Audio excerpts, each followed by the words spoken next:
wa yaghfir lakum dzunubakum. Orang yang dicintai oleh Allah ini, maka yang pertama diberikan oleh Allah, diampuni semua dosa-dosanya. Para pendosa itu termasuk yang tadi, yang bunuh 100 orang, yang suka mabuk, yang pernah zina. Begitu dia istighfar, Allah ampuni semua dosa-dosanya. Jika seseorang datang ke majlis ilmu, berpeluang mendapatkan ridhonya malaikat, maka di antara makna ridha ini yang pertama adalah mendapatkan ampunan dari Allah Subhanahu wa taala. Jadi kalau Anda kemudian datang ke majlis ilmu, di jalan sambil beristighfar, Allah ampuni saya, astagfirullah, astagfirullah, astagfirullah. Lantas malaikat mengaminkan, Allahumma gfir lahu. Ya Allah ampuni dia ya Allah. Ya Allah ampuni dia ya Allah. Dan dosa sebesar apapun, kalau benar itu dikerjakan dengan baik, seketika akan diampuni oleh Allah Subhanahu wa taala. Pernah Anda dengar kisah seorang yang pernah membunuh 100 orang? Masya Allah. Saya mau tanya sebentar, ada yang pernah bunuh orang di sini? Boleh angkat tangan? Enggak, saya serius. Saya datang ke sini dikawal polisi. Saya mau kasih tahu. Anda enggak pernah bunuh orang, jarang menyakiti orang, tapi orang ini membunuh jadi profesi. Mabuk sudah tidak ada tandingan, menyakiti enggak ada lawan. Yang paling luar biasa, satu kali terbersit dalam dirinya, kapan saya bisa berubah jadi baik? Apakah selamanya saya akan begini? Nah, ini saya berikan pesan ini ada isyarat dalam Al-Quran halus sekali. Kalau sudah ada getaran di dalam jiwa, hati kita sedang tersentuh untuk menjadi baik, betapapun kasar dan buruknya perilaku kita, kalau hati mengatakan apa kamu akan berubah, itu tandanya langsung petunjuk dari Allah menginginkan kita berubah jadi lebih baik. Maka ikuti kata hati itu, istafti qalbak. Ikuti kata hati Anda, karena pada saat itu Allah sedang merangkul kita berubah dari masa-masa kelam sebelumnya menjadi lebih baik dan lebih mulia lagi. Maka diikuti oleh orang ini. Kemudian dia datang kepada seorang syekh bertanya, bagaimana cara saya untuk bertobat jadi orang lebih baik lagi? Kata syekh ini paling menarik. Syekh ini tidak mengajarkan satu ajaran langsung, tidak mengatakan kepadanya coba kamu sholat sekarang, tidak mengatakan kepadanya ayo saya bimbing kamu tobat. Tapi yang paling menarik, syekh ini mengatakan, pergi kamu ke majlis si fulan, minta bimbingan kepadanya. Dia akan mengarahkan padamu bimbingan terbaik untuk tobat kepada Allah. Ini adab. Adab di kalangan para kiai, para ustaz, para habaib, para ahli ilmu. Jika ada orang lebih pakar dibandingkan kita, jangan merasa semua harus kita selesaikan. Maka rujuk kepada orang yang lebih berhak untuk bisa membimbingnya. Nah, ini kalau ustadz merasa harus semuanya dengan ustadz itu, tidak boleh mengaji kepada ustadz lain, maka ada yang salah kemudian dalam pembelajarannya. Nah, ini dalam adab menuntut ilmu dan adab mengajar. Kalau ada orang lebih pakar dibanding kita, maka rujuk kepadanya. Karena tidak semua ustadz bisa menguasai segala hal. Anda ustadz bidang hadis, orang bertanya masalah Quran, tafsir, maka rujuk kepada ahli tafsir. Persis seperti dokter, Anda dokter mata, orang sakitnya sakit telinga. Masa orang sakit telinga mau Anda obati, Anda dokter mata? Rujuk kepada dokter telinga. Sakit jantung, arahkan kepada dokter jantung. Maka orang ini mengarahkan pada si fulan, datangi majlis si fulan. Kemudian diberikan nasihat.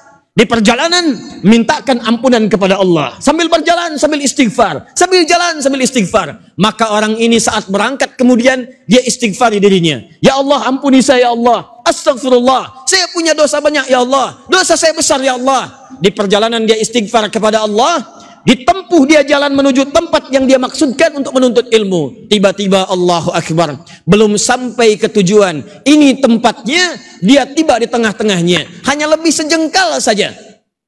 Maut datang menjemputnya. Meninggal di pertengahan jalan. Belum sampai ke majlis ilmu. Apa yang terjadi?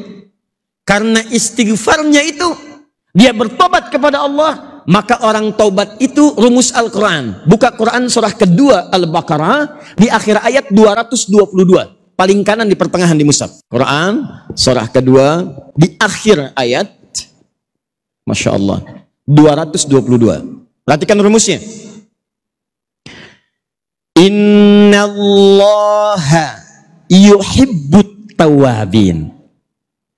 Sungguh Allah itu mencintai orang-orang yang senang taubat.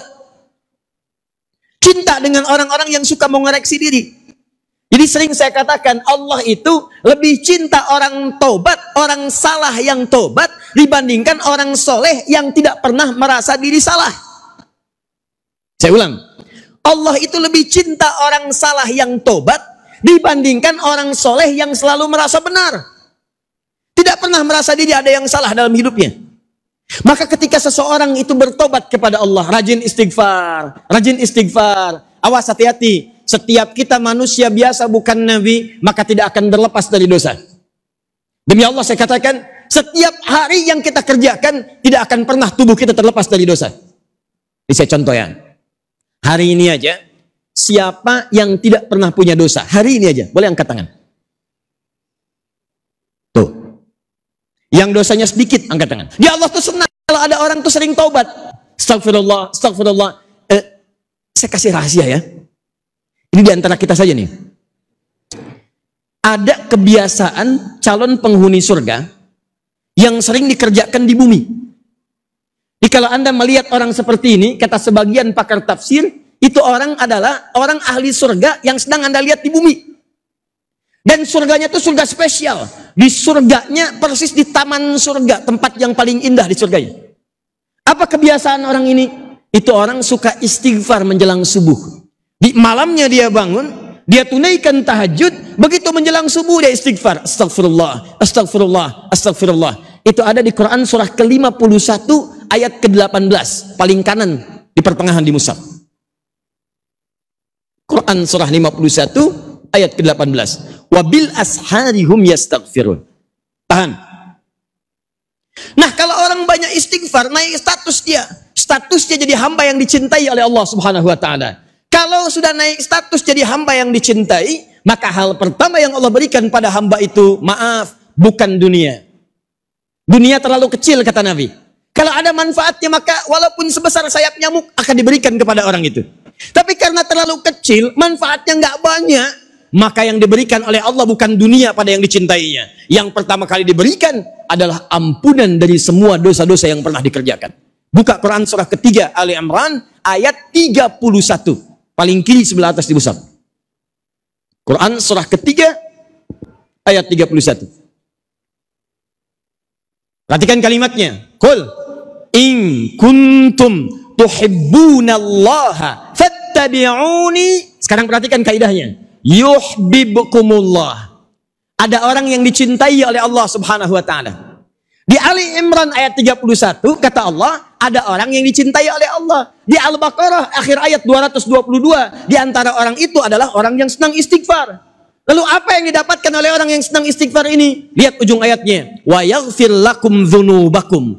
Orang yang dicintai oleh Allah ini, maka yang pertama diberikan oleh Allah, diampuni semua dosa-dosanya. Maka para pendosa itu termasuk yang tadi, yang bunuh 100 orang, yang suka mabuk, yang pernah zina, dia datang ke majelis ilmu, di jalan dia istighfar, astagfirullah ya Allah, astagfirullah ya Allah, astagfirullah ya Allah. Begitu dia istighfar, Allah ampuni semua dosa-dosanya. Kosong dosanya, habis. Karena dosanya kosong, terus dia punya amalan. Apa amalannya? Langkah pertama yang dia gunakan setelah diampuni dosa adalah melangkah ke majelis ilmu.